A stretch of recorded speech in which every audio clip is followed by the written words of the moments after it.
So, what's up, guys? First of all, a happy new year to all of you guys, and I hope that it's a fitter and more successful year to for all of you guys.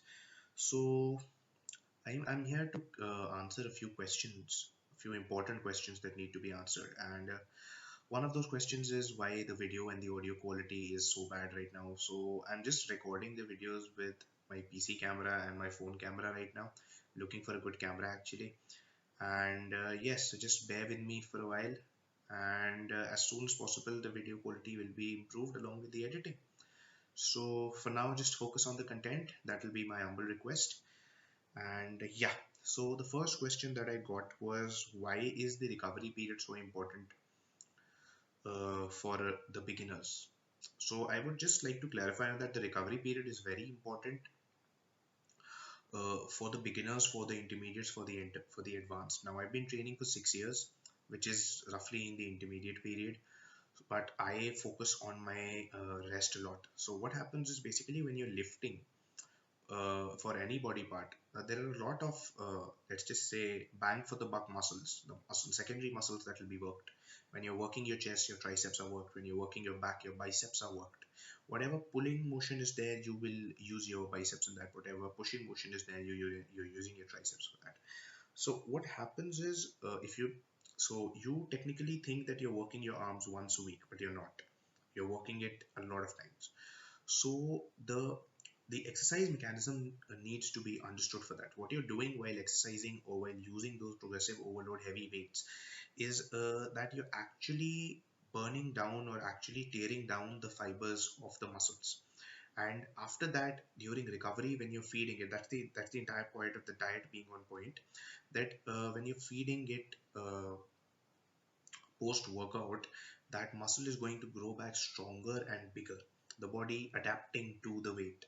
Okay, so that is the entire point of exercising. You're actually destroying the fibers. So what happens is that you actually when you're destroying the fibers and you're refeeding them, it takes some time. Okay, it's not going to build in one day. So there is where recovery actually comes into play. So what happens is, during that recovery period, that muscle is going to rebuild. Now before it has rebuilt itself properly, if you're going to strain it again, okay, then it, after a period of time, it starts to be counterproductive. So that is why the recovery is required. So make sure that whatever workout split you're following, you're giving adequate recovery to all of your muscle groups. Like, just make sure that when you're training biceps, you're not training back right the next day. At least give one day gap in between. So how I trained, how I have started, or how I have made my split for the last 3 to 4 years is that I train arms on my day one, I train legs on my day two, and day three is off. So I give 2 days off completely to my arms. Day four will be chest. So my triceps will be worked after 2 days, 2 days rest. Day five will be back. Now, my biceps tend to overtrain a lot faster. They're very strong, but they don't tend to grow a lot. So what I do is I give maximum rest to them. So 3 days is given off before back. Then again, my triceps were worked on day four on chest. So I do shoulders on day six. So that they're minimum. So there is again 1 day gap between, and day seven is again off. So you see, there is adequate rest for all the muscle groups which is required. Okay, so that is one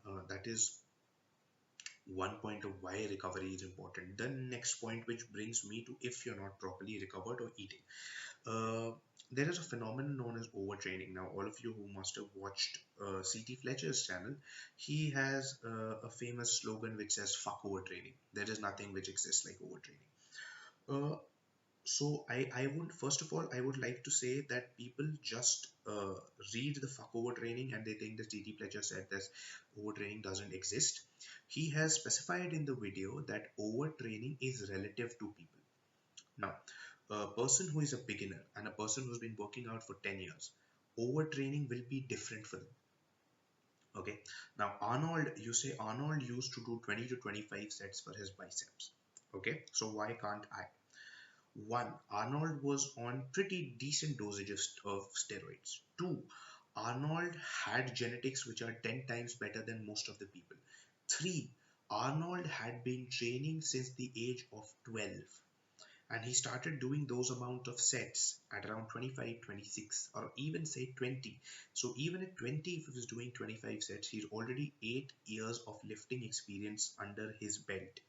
You are a beginner. If you do 25 sets, the muscle can't take that kind of destruction. You are tearing down the entire fiber of the muscle, and within 1 week, which is the rest that you're going to give it, it will not be able to recover. So you're not here to be counterproductive. What is overtraining? Overtraining means that you're training your muscles so frequently that it starts being catabolic. What happens is the muscle will start becoming smaller. Yes, it does happen. I have personally been a victim of overtraining. My bicep could not recover. It has not recovered and gained its original peak or shape even after a 4 year period. Okay, I'm still figuring how to get that shape back. That is one of my aims, one of my long-term aims.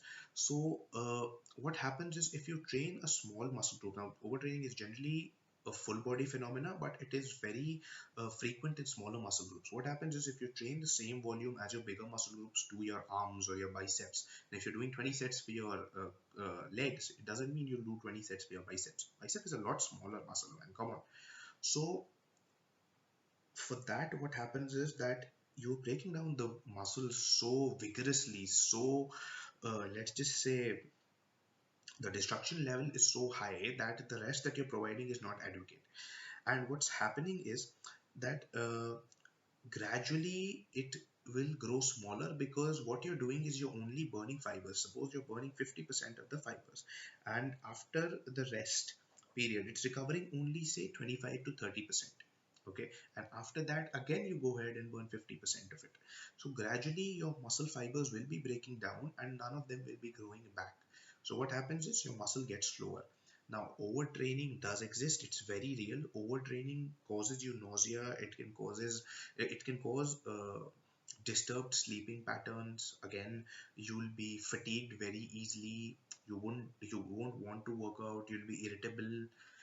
It'll be a mental blow as well, that you're giving it your all in the gym, and the muscle is again, like the muscle is counter reacting and getting smaller. So it's a big blow to your mental let's just say state as well, because you're putting in your all and you're not getting anything out of it.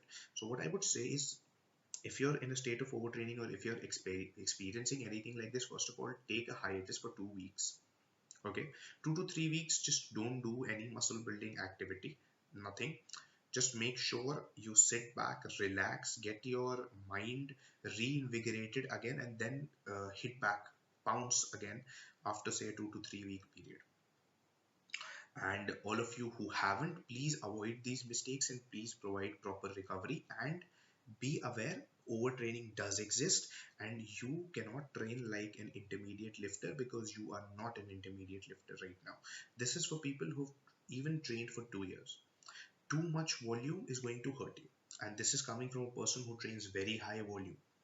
Okay, so that's one thing. The next question that I have been asked a lot is, what is the general amount of sets and how you should distribute the volume? So what is volume? First of all, volume basically means how many sets and reps you're doing in a workout. Now obviously, the bigger the muscle, the higher the volume it will be getting. Okay, and the more intensely it will be trained, because it can handle it.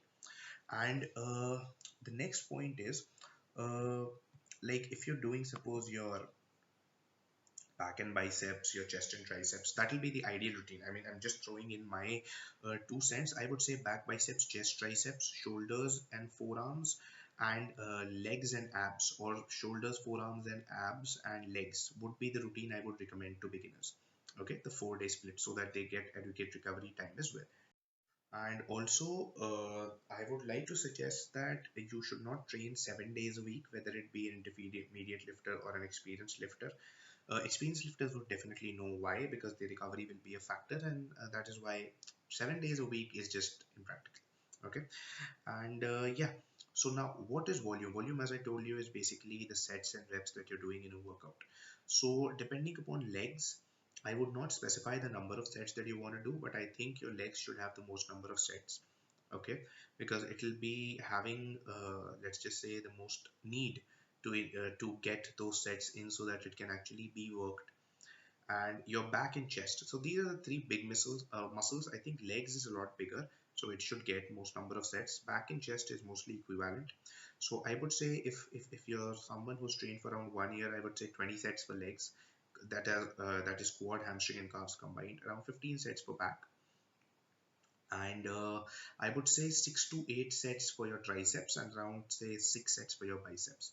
Forearms, I think 4 is enough. Shoulders would be 10 to 12, including your traps. I train my traps along with shoulders. Now, abs would be around 5 to 6 twice a week. That will be enough.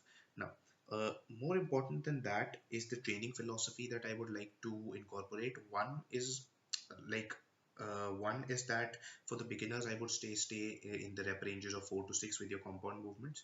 You'll be doing a lot of compound movements, so you will definitely be requiring a lot more rest because your muscles are not yet used to the burden that they're giving. And depending upon how you're faring and how your diet is doing, you can actually decide upon how you can change your split later. Okay, but the 4 day split is what is recommended initially. Now, the next part is that make sure that 3/4 of your workout is compound movements, and you do stick to the rep range of around 4 to 6, and your rest period being around 60 to 90 seconds. Because if you take say 30 seconds of rest, then you won't be strong enough for your next set if you're doing compound movements. You can increase the reps to around say 10 to 12 when you're doing, keep it at around at 10, and do use too lightweight when you're doing your isolations as well. And yeah, and the other thing that I want to incorporate is my is basically what my philosophy about training is, that whenever you're training, make sure that you hit your muscle from every angle.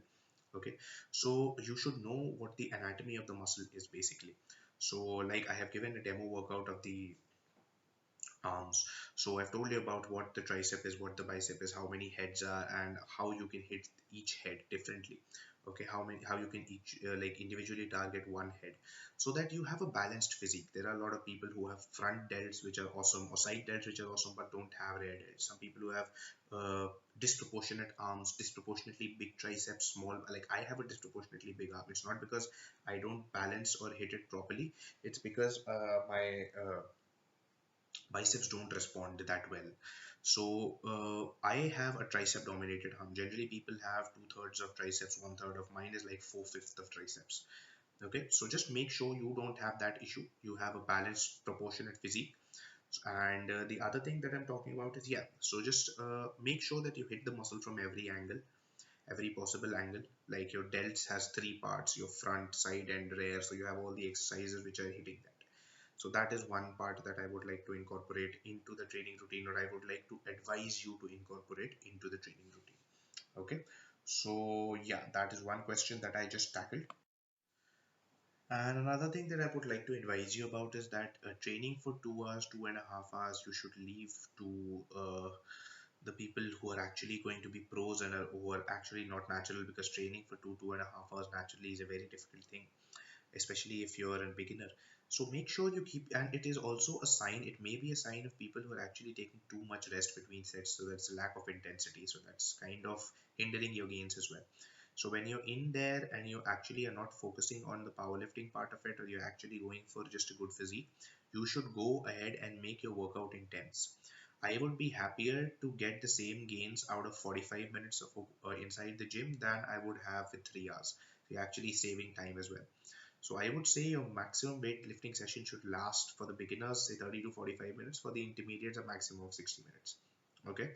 So that is one part of it. The other part of it is make sure your diet is on point, because it's very true that say 90% of your body is made in the kitchen and outside of the gym. So inside of the gym is generally the easy part. Outside is what really matters. So yeah, that's about it for the training philosophies that I wanted to incorporate and some of the questions that were asked very frequently. And yeah, so just you know the drill. Like, comment, subscribe if you've actually liked it. And yeah, I'll be seeing you.